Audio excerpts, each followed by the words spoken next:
I'm Jess Thompson, the outgoing executive director at Oregon Walks.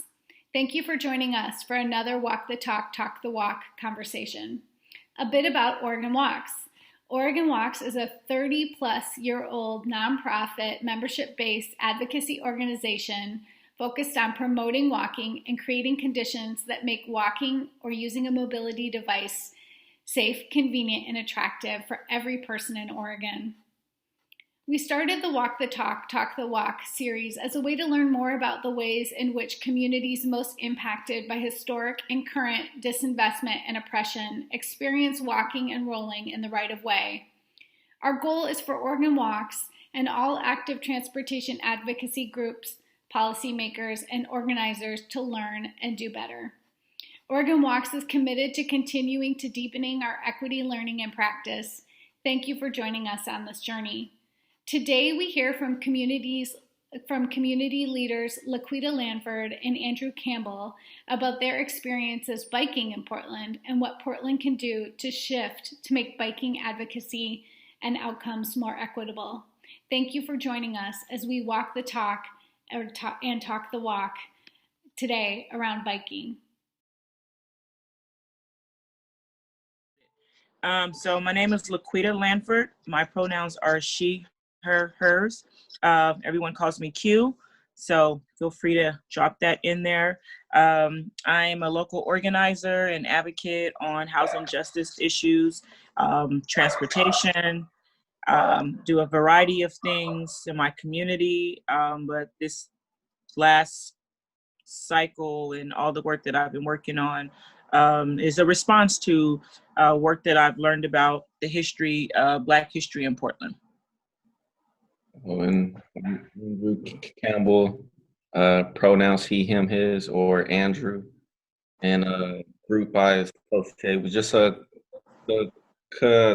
community, and got involved with biking. I always like biking is a good exercise. I've been biking ever since I was a youth. And as an adult, I always try to do my best to advocate for more walkable and biking infrastructure in the Black communities. So that's kind of like where I'm at. Thank you. Thank you so much. So, when we're thinking about Portland and biking and bike culture, could you share with us your experiences around kind of bike culture in Portland? Q, we've talked about this, about the transformation that has happened in the Portland area in the last 10 or 20 years. A lot of it, for both good and bad around biking in particular, speaking, strictly of biking. And, the purpose of this Walk the Talk series is to, share with politicians, policymakers, and then biking advocates, about the experience of biking specifically as, a Black Portlander, and the real truth about, your own experiences and what we can do better as a city. Yeah, something that, I've been a part of the bike community here in Portland since 2016. I was sharing a little bit of my background when it relates to like what led me, again, like Andrew mentioned, I've been riding a bike since I first learned how to ride a bike when I was 7 years old. And so I've been riding bike for a very long time.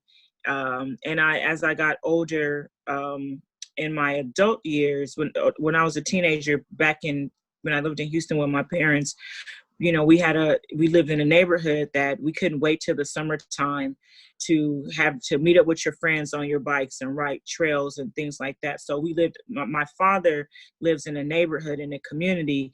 As for my mother, we lived in various cities and states and communities that didn't have that sort of like support for young people, and being able to have somewhere to store your bike, right? Or just, learning how to ride your bike. And I think that today missing some of those opportunities because of the displacement and gentrification of Black and Brown communities. So, yeah.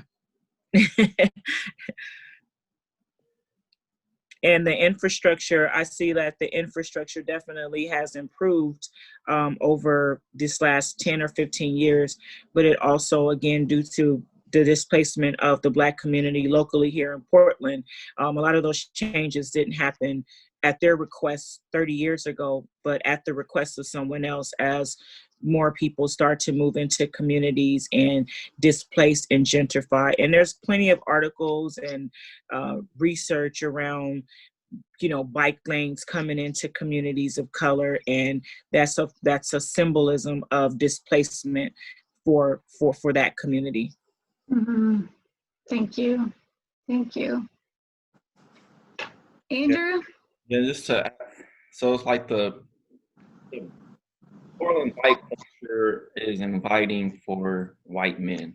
Like it's not really inviting for the Black community and other BIPOC communities as well, due to, just as Q was mentioning, how the infrastructure is not as safe as it is in the gentrification areas where the Black community currently live. And the city always trying to play catch up as well on doing infrastructure. And who knows, with the current infrastructure that they're going to do, who knows what's going to happen in the next 10 years. If 162nd is going to be an area where people may get gentrified out of. They may get even more back, since people are aware of the similar patterns of just the biking infrastructure. But the biking culture I just feel is more inviting for white men, because that's what is promoted more within the media. And and also in the bike committees, that's the majority of the members are that population. And those, if they're trying to invite more Black and Brown voices into those spaces to make it more inviting for others. Thank you. Q, do you want to say anything more?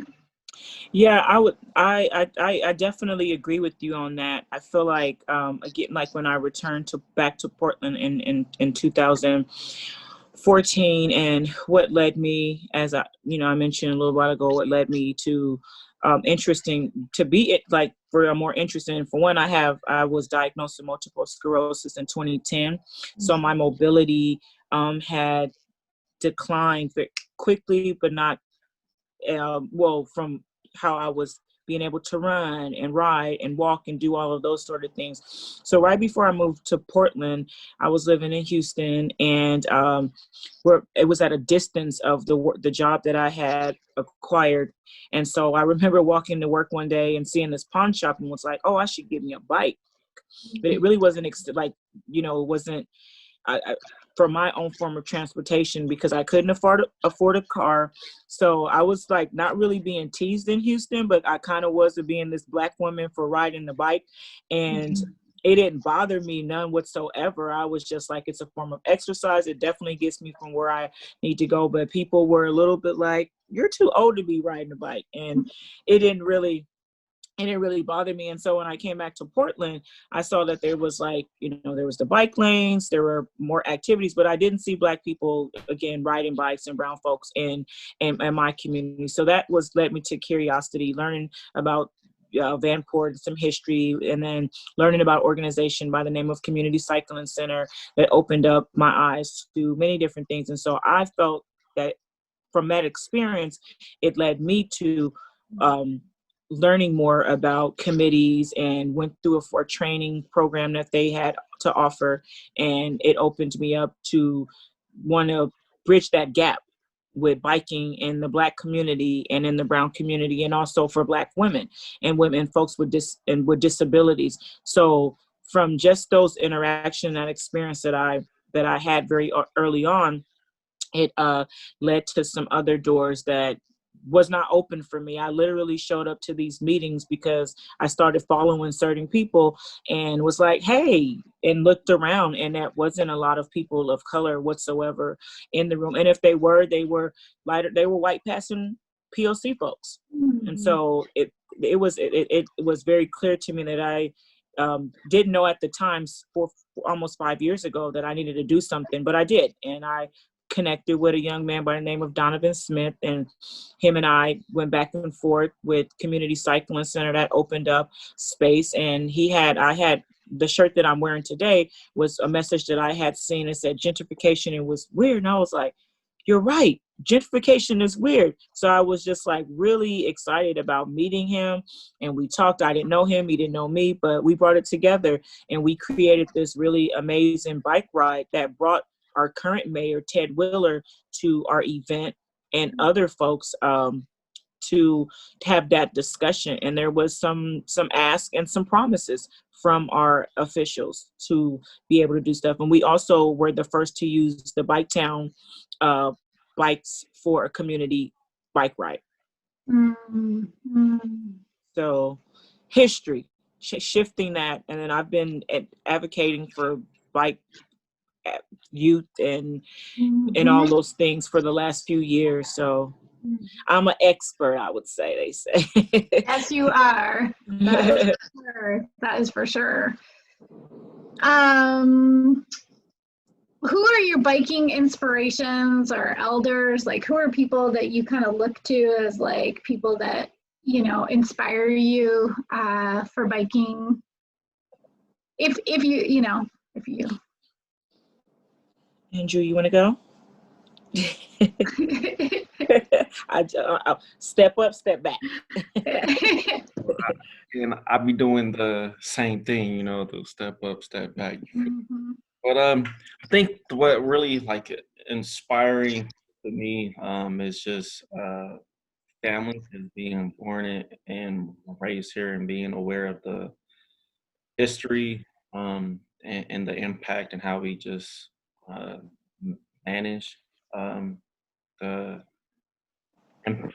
impacting things. So that's always been inspiring within biking wise, because that was like a form of transportation, just as Q was mentioning, like, you know, when we bike as kids, as youth wise, we really like, you know, that's the way to get around. And I think the other way of a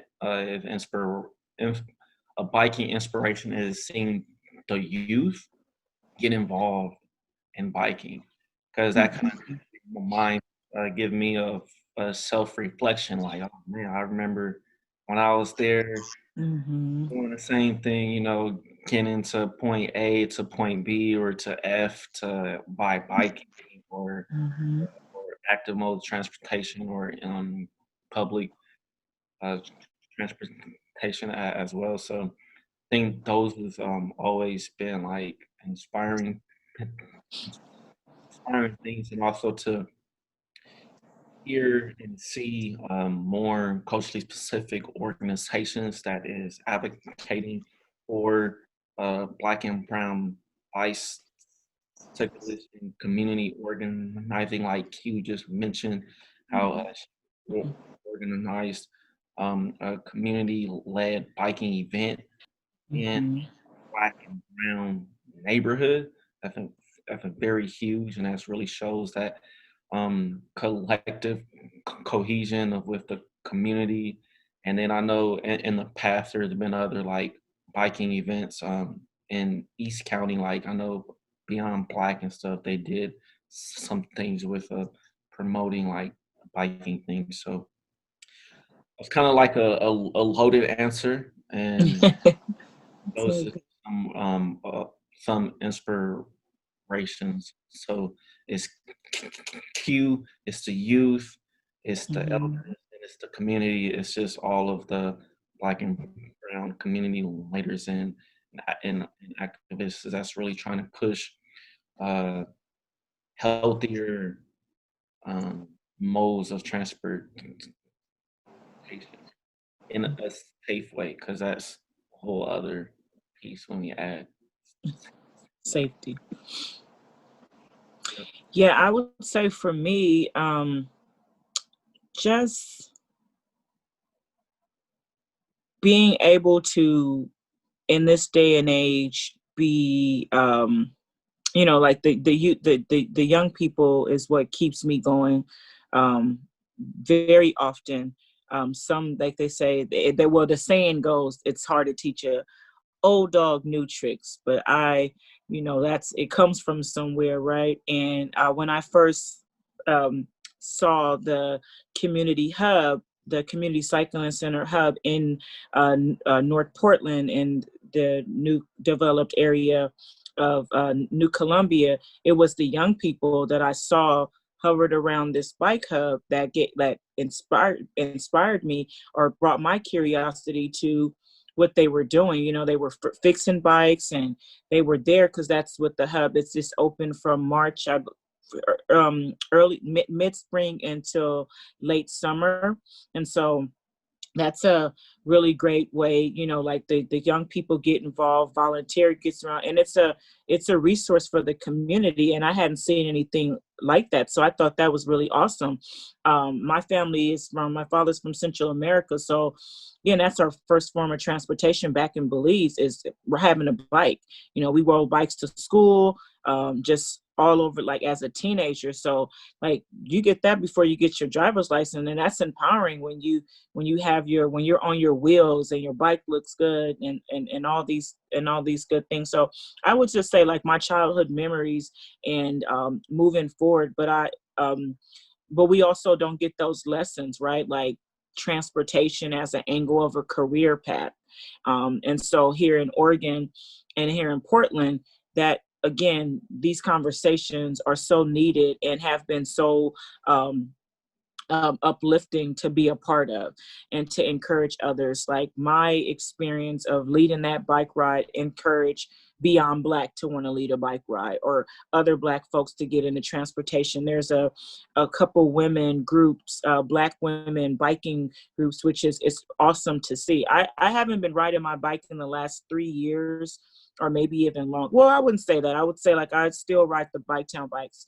But I used to ride around, like my first bike here in Portland was gifted to me through a workshop that I took with Community Cycling Center. So that got me my first wheels. Like I was on that bike for 4 years straight. And folks would know me for riding my bike, being this Black woman riding her bike around Portland. So being able to, also go to other cities and states, and kind of feel a sense of pride that we are leading in these conversations, but also recognizing that there's still so much historically work to untangle with all that as well. Thank you. What do you think some challenges are in Portland specifically? I think about safety a lot, and in transportation circles, it's a lot about, just safety as an umbrella kind of term, around like safety from being hit by cars because of poor road design. And we know that there's a lot more around safety, and what safety can be and look like. We talked a little bit more about, or you talked a little bit more about that earlier, around bike culture in Portland, and if it's inviting, if it's not inviting, who's biking, who's kind of had control of the narrative for a while. And so if you're thinking about safety in Oregon, and like, and in Portland in particular around biking, what kinds of things, like biking on Williams, like that's a particular kind of safety, or not lack of safety, like the experience, I guess, is a particular kind of thing than biking on 162nd would be a different kind. So could you talk a little bit about, like, I guess the question is, what do you think some challenges are for Black folks in your experience around this safety issue and biking in Portland?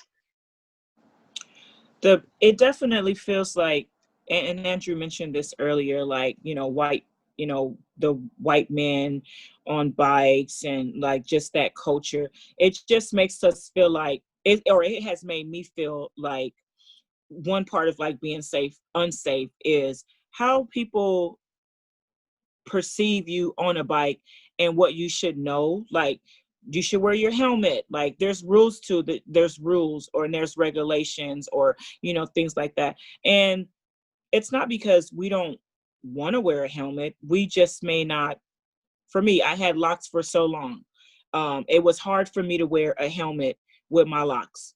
I didn't just could put my helmet on and just swing my hair out afterwards, right? That was like one thing.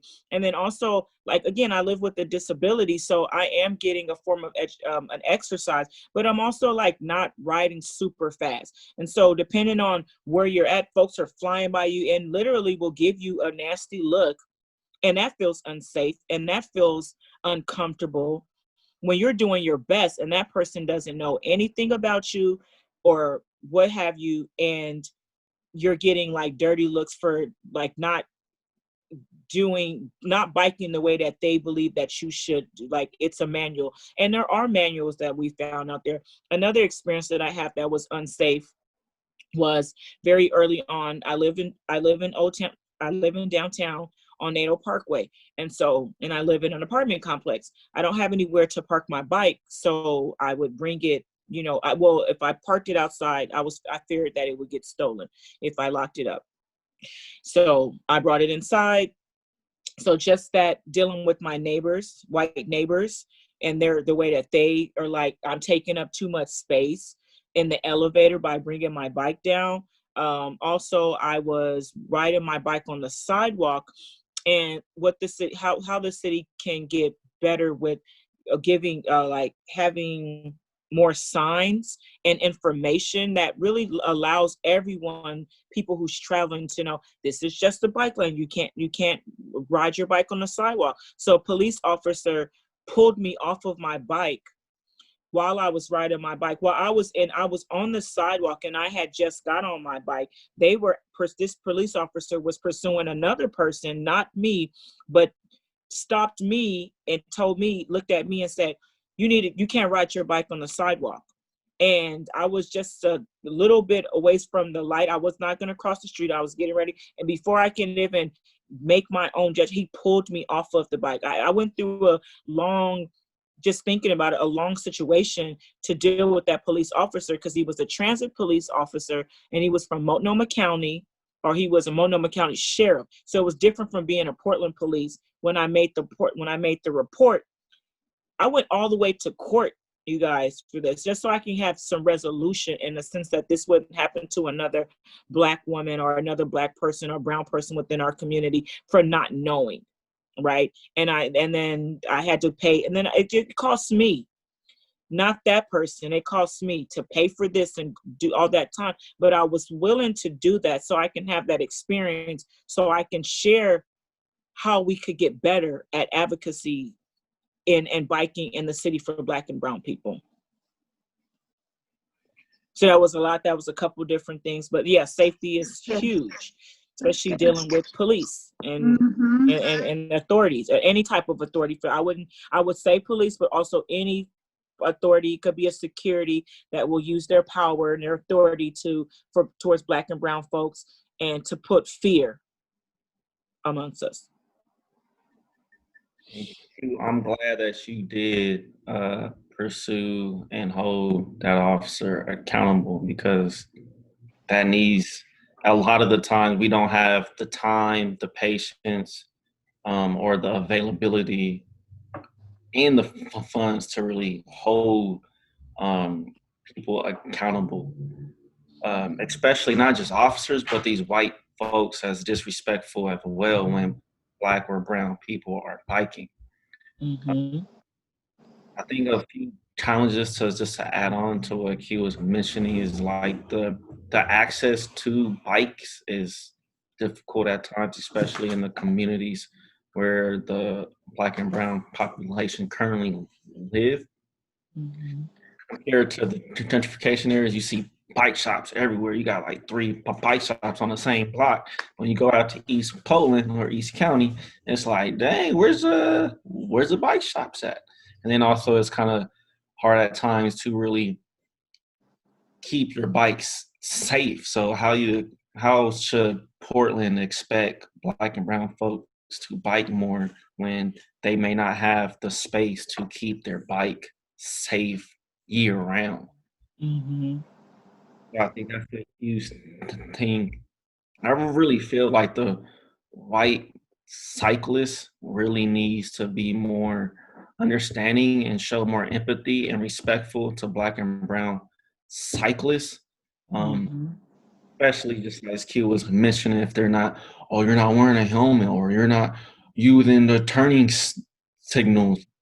You're not supposed to bike on this side, or the lingo and things. Just become more empathy, like model that. If you have a sign that says Black Lives Matters in your house, but then encounter a Black body, how are you showing them that they really matter? And that's really like, that's to me that's a huge challenge. Like, you just want a mirage to be there that for sure your words is showing respect, but your actions are not showing that respect. And I think that's a huge challenge. And police is not the only one that's racially profiled, because Mm-hmm. like I said, listen, other just cyclists and people have those racial profile thoughts and biases, and those thoughts and biases can be seen through their actions. So that's that, and then the infrastructure as well. It could be huge. I know even with the Williams, the roads and stuff is cool. They got a little bike lane, but it's not like NATO where you got a protected buffer bike lane, or like Mm-hmm. Parks. Rosa Parks now got pretty much the best bike lane where you got a really long buffer and the Mm-hmm. lighting a little bit better. So there's still a lot of infrastructure ways that can improve the existing, but then also continue to invest in communities where Black and brown people live without displacing them. Because I'll be really intrigued to see how 162nd turns out.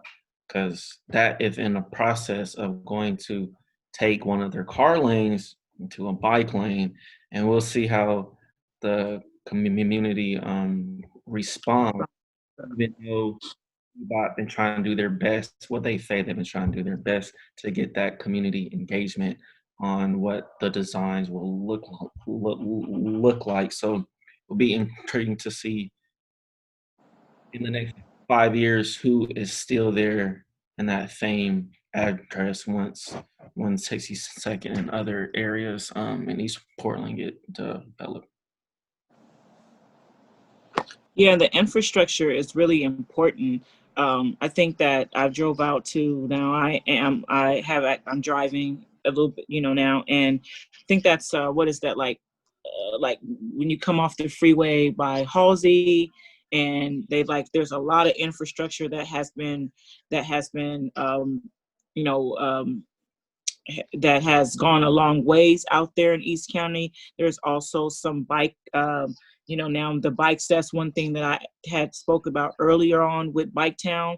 They also have changed, and that was like the city as far as like where the bikes were and the access to having access to those bikes. So there is, from the 15 years and the last 10 years of some of our input, we could, if you have been engaged, like if you haven't really, and that's another thing of like how people show up and when they're able to show up, that you can actually say, oh, wow, I could recall a meeting or some input that I was able to give. And this is what it looks like. This is the outcome. May not be exactly what I would have thought for the design, because some of that stuff just looks really big and very wonky, and it does make the city looks in certain areas look very congested and crowded, which also is a safety issue and a safety hazard at times for what you're used to seeing. And then all of a sudden one day you come up and you have all this stuff going on and no one's telling you why it's popping up. And there's no signs and no information about any of this, just construction developing, happening. And so anytime we're seeing construction now, there's a little anxiety. There's a lot of anxiety for me because it comes from development that still reflects urban renewal and displacement and gentrification. Thank you. Thank you. I want to be respectful of your time here, and we're at 12:30. So Q, I was wondering if you want to just end it, if you feel like ending it this way with a shout out about Afro Village and ways that people can support the vision and the plan. If not, that's fine too, but if you want to, go for it. Yeah, I'm excited to share any information about what, again, returning several years ago. This is the Afro Village is a reflection of all of my engagement and my experiences, lived experience, and becoming a community health worker, and really just being involved in my community and nurtured by the community for that development. So it has evolved, and this is a collection of these topics and injustices that I have experienced, and now for myself as an adult have some terminology behind what those things mean. So the village is, it like you said, it takes a village to raise a child, but also like how close-knit my community is back in Central America. When you're in your community, everybody knows you or know of you or know of your family. So it feels good to belong. And what I was hearing a lot of when I returned was that, man, like you said, folks are out in the numbers. Oh, and also if you're not from Portland, you didn't go to school here, where's your community? Because folks like Andrew said, like, I was born and raised here. Well, I wasn't born here, but I have a lot of great experiences. And I would say I raised myself and developed like all of my experiences from 18 to 28 and from 30 something to 40 something now. This is my home. And so I want to see my community thrive. And oftentimes what we're untangling is a lot of trauma.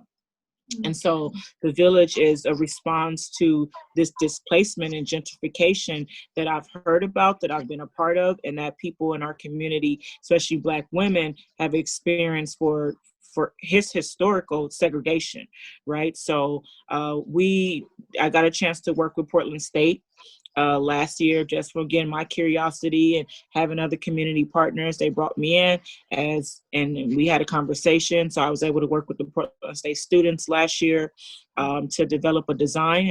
I call it my idea to concept. The wheel behind me is also a part of that. So it's our what, who, and where, and then it goes into 5 concepts. The first concept, and this is all related to like Black folks and what our experiences are. So sustainability, which led to a competition that I entered during the summer.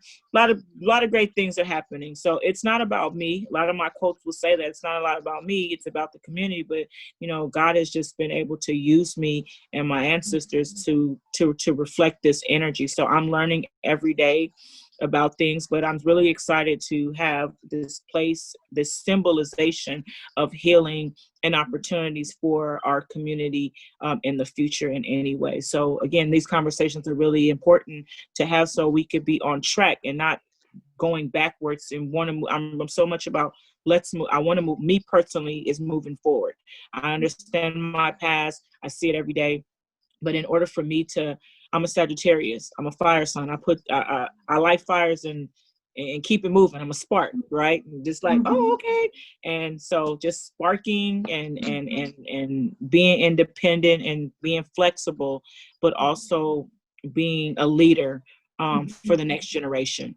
So that's what we have for that. And I appreciate all of the people that support this movement and support me with it, because it's, again, about our healing and our health and for the long run, for the long term. Mhm. So thank you for that. Thank you. Thank you for sharing. And thank you both for coming. Thank you so much. I appreciate you both so much sharing and adding to this, the movement for more inclusive biking and walking culture. So thank you. Thank you very much. You're welcome. Yes.